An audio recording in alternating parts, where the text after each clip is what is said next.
I'm Pamela Holly.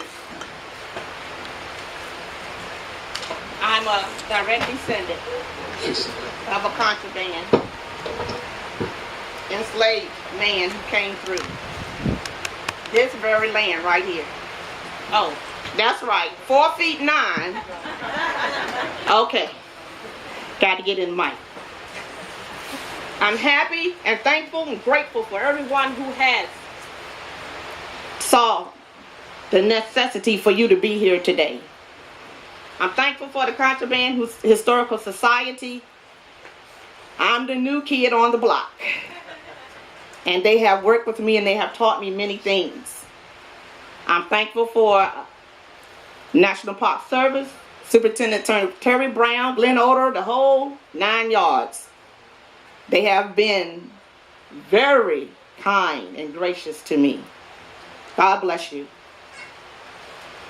What the Contraband Historical Society has decided to do, as Miss Anita Blanton has been letting us know, we decided to put on our website a couple of research tools so that you can actually much easier locate your ancestors. Superintendent Brown challenged us. We were in a meeting one day and he said, I challenge you to find at least 10 families that are descendants of contraband. And what I want you to do when you get a chance to go on that website, you will see when you touch descendant connection, you scroll and you will see Reverend L.C. Lockwood Marriage Registry. When you go on that, you will see many names that you may be familiar with that he performed marriage ceremonies for in Camp Hamilton.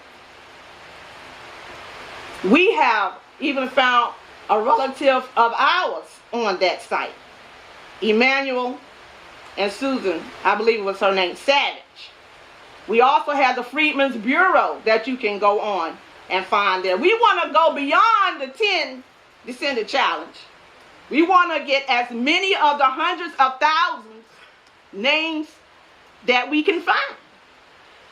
Dr. Amy Taylor has written a book, and she was the one who was so gracious to share the Reverend L. Lockwood's information with us. So that's real quick, that's real easy, because it's already vetted. It happened in 1861, so it was here. So I decided to put that plug out for us and what we're doing before I talked about my ancestor. My ancestor name is Robert Langley Brooks. He was about maybe 16 or 17 when he found out what was going on here. And he found out he too was about to be sold. So he decided to escape.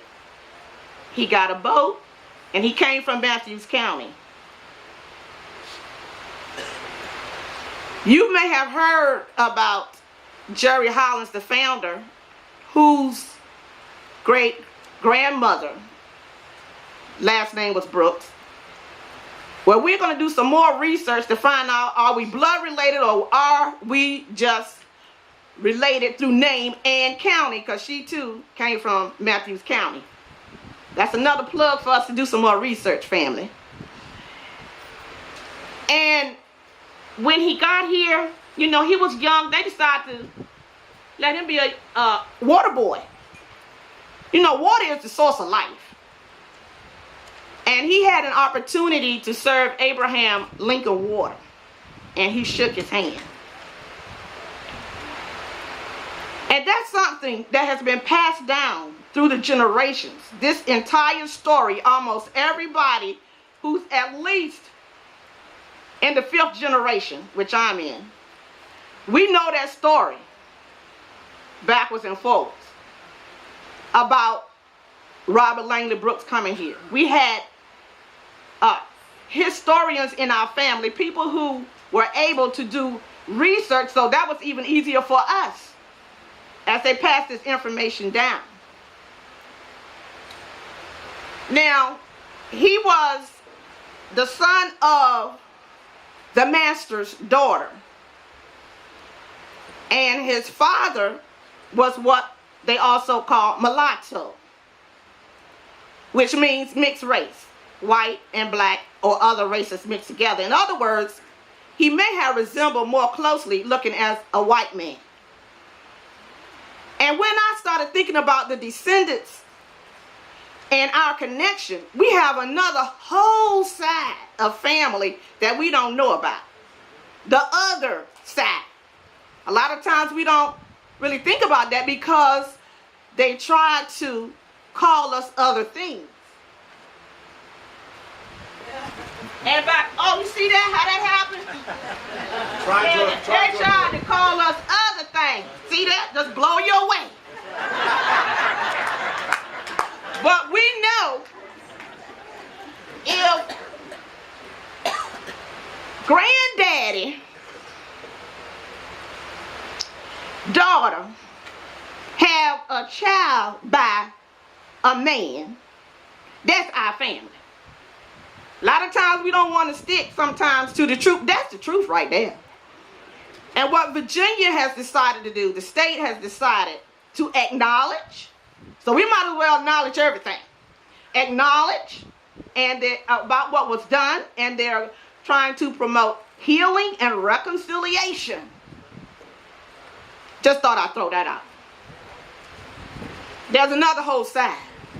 In our family also, as we are learning to say first Americans, sometimes now some of the what we call formerly Native Americans want to be called First Americans. We are also have Seminole in us on the Brooks side. We want to acknowledge all sides. And just as Robert Langley Brooks realized, he looked different, and the people that took care of him were not his blood parents, and the siblings were not his blood siblings, but he understood that they were gracious enough to adopt him into their family. And as history goes, when you look up history, you might not always find immediately what you're looking for. But those of us that do research, we know how to read in between the lines and fill in the blanks. Something we learned in elementary school. So, Robert Langley Brooks, he also saw Jefferson Davis captured here. So he had to be here for quite a while. If my memory is right, he was captured in 1865. Robert, he ran an experimental camp after all the things were over. Experimental farm for Albert Howe of Hampton Normal School, which is now Hampton University. You see how far he came? Just by realizing he was free and what he needed to do for himself. And at an early age, he wanted to have a family with him, not to be separated. Understanding the facts of love. So, the experimental farm was located just off Kickerton Road in Hampton. At that time, he lived on what is now Robinson Road. Most of us know it's not that far from here. And I'm not going to go on through all of the story because it's on our website, www.contrabandhistoricalsociety.com. And you can read about all the details. But I want you to know that he married a lady named Edith Ann Bedora Batten. And she attended the Butler School. They had 17 children. So there are a lot of us. A lot of us here. That Robert Langley Brooks, he became very successful. He brought land and 35 acres. I mean, just think how far he came. And what I want us to understand here today we have descendants right here, right now. And if you don't mind, I'm going to ask the descendants of the Brooks family if they would please stand. Thank you for coming.